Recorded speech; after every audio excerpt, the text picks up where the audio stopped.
My name is Father Giuseppe Maria Siniscalchi. I am a priest.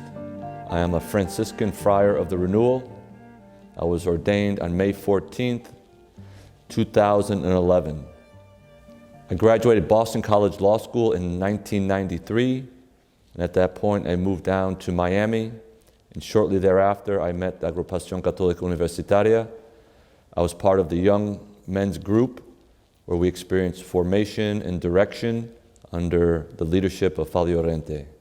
My parents are both immigrants from Italy, came to this country very poor and uneducated, but brought us up with the faith, brought us up with family values. Father Llorente came a couple of times. Father Benedict Rochelle came a couple of times to Juan Pablo II Center and gave a couple of talks there and met with Father Llorente. Seems like throughout the course of history, holy people find each other.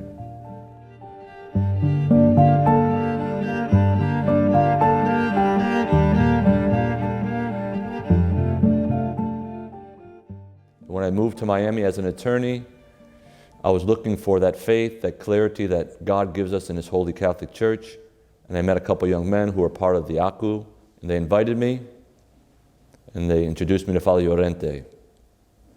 I remember, I don't speak Spanish really, and Father Llorente's English wasn't the greatest, but I was encouraged to do an exercise with him, and it was all in Spanish, so I participated in all his lectures and presentations, but he would also give me chapters to read in between in English. And he was very good at pointing out what I needed to hear and what I needed to be told. And he was very encouraging to me and how I was able to sit through all the talks in Spanish and how I was going through the parts in English and sharing with him the best that we could communicate. And I can still remember him in front of that cross that's right behind you. What have you done? What will you do? And what are you doing for Christ? And that really, pierced my heart. Life is so very short, and he inspired me to really pour myself out for Christ despite my own limitations and fears and insecurity. And I think this is the strength that this equivocal age needs, the hope that comes from Jesus Christ. Throughout the course of my time as an attorney, God was always stirring my heart, and I was looking for where my vocation was. And Father Llorente was very helpful in helping me understand God's work in my life. And I think the foundation was the training and the formation through the Agrupación, reading the church documents, understanding the clarity of the church's teaching.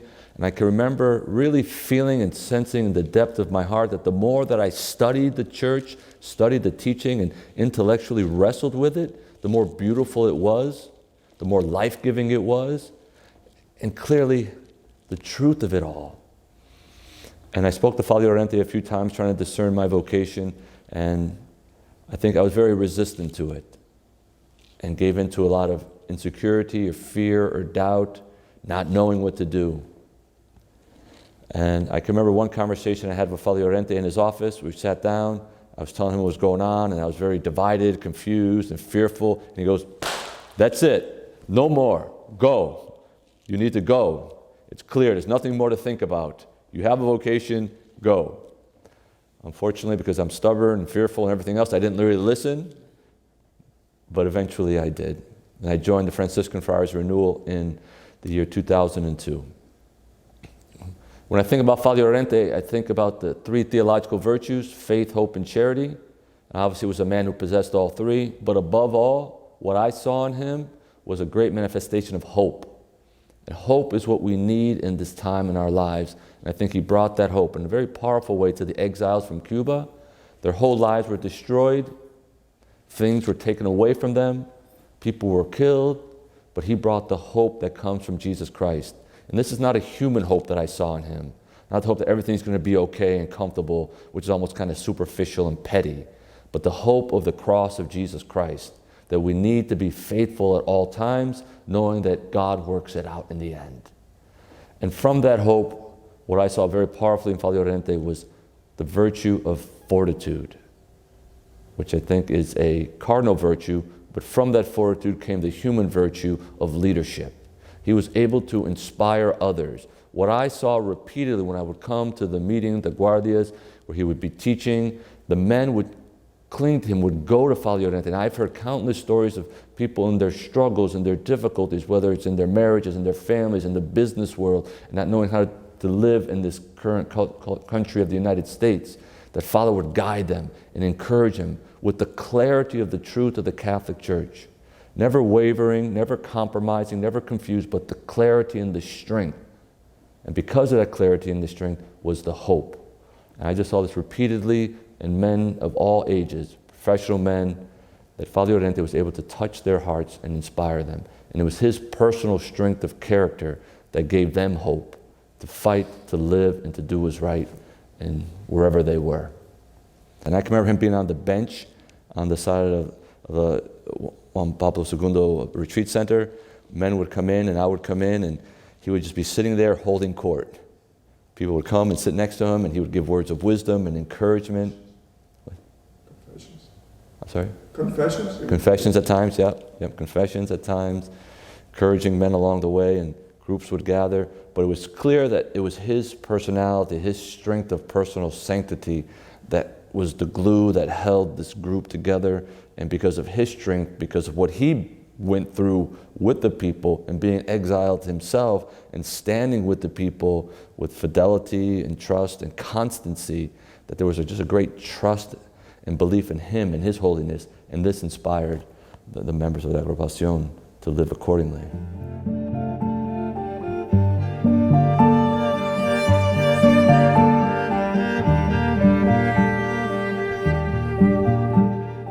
Another thing that comes to my mind is just how Father Llorente inspired families and how he worked so hard to make the Juan Pablo II Center a place of families. Different events and families would go there, and even now when I talk to the members of my age group, they have such fond memories with their kids, with Father Llorente, and the feeling of home, the feeling of family, the feeling of community, and he really worked to foster that. And that's part of the hope that I think he manifested and made real for a lot of people. We know that the great attack of the evil one is against families. St. John Paul II said the way it goes with the family is the way it goes with the country, the way it goes with the whole world. And if Satan can undermine the family as he has worked so effectively through the confusion about marriage and sexuality and everything like that, we are all impoverished. So it's a great counter to that to bring the truth of the essential nature of family and the beauty of it and the richness and the wonder and the fulfillment that both the man and the woman and the children receive in that context of God's plan for family.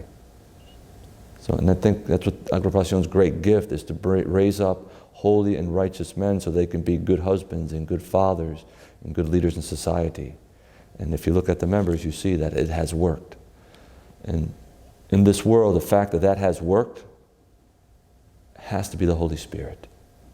Has to be the Holy Spirit, because the forces of evil are too strong and manifold. But in the Agrupación, there's a protection because of the truth and the power and the presence of the Holy Spirit. I first met Marty Perez at Mass at St. Patrick's Church on Miami Beach with Willie Cueto and another young man who stayed with us for a while, but David Prada. So myself, Willie, and David Prada, we made our passe together in 1997. Marty has 6 children, Marty Perez, and Willie has 4. Beautiful families, dedicated, living their whole life. And I see the agrupados as men who live their vocations, and I use that word intentionally. It's a vocation to fatherhood, to be a husband, to marriage, with the intensity of a friar living his vocation, or the intensity of a monk. The faith is not a sideline or something we do at times, but is an integral part, an essential part of who we are as agrupados. This is how we live, and we live it for the glory of God. Not just in one aspect, but in every aspect of our lives. And I remember a quote from Father Llorente. He says, for a young couple, if you are getting married and you say you are not ready to have children, that means you are not ready to get married. And I've used that at times when I was preparing couples for marriage. And there's really a powerful reality to that. There's this thing in society where we have to wait, we have to get ready, we have to have this first. No, we need to have faith first and be open to God's grace and working in our lives. And then everything falls into place. And that sets the whole nature of the marriage. God is first. We're going to serve Him first. We're going to trust in Him above all. We're We're not going to trust in our own wills, our own planning. We're not going to trust in money or success. We're going to trust in Him. And I think that radical surrender and belief opens our hearts to the grace of the Holy Spirit, and that's why I think so many Agrupados were able to do so many amazing things and be super successful in business, successful in family, because they were living for God, in God, and with Him.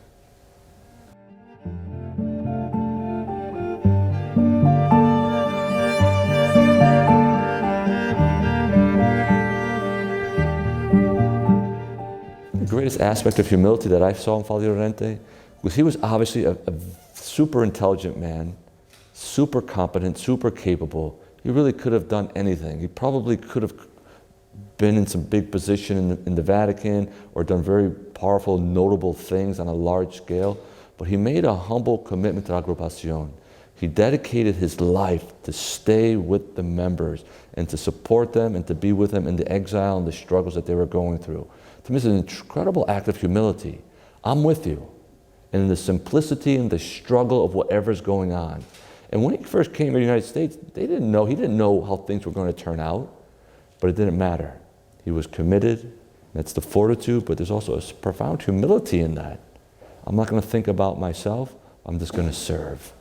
How can I serve? How can I give myself to these particular people in this particular circumstance?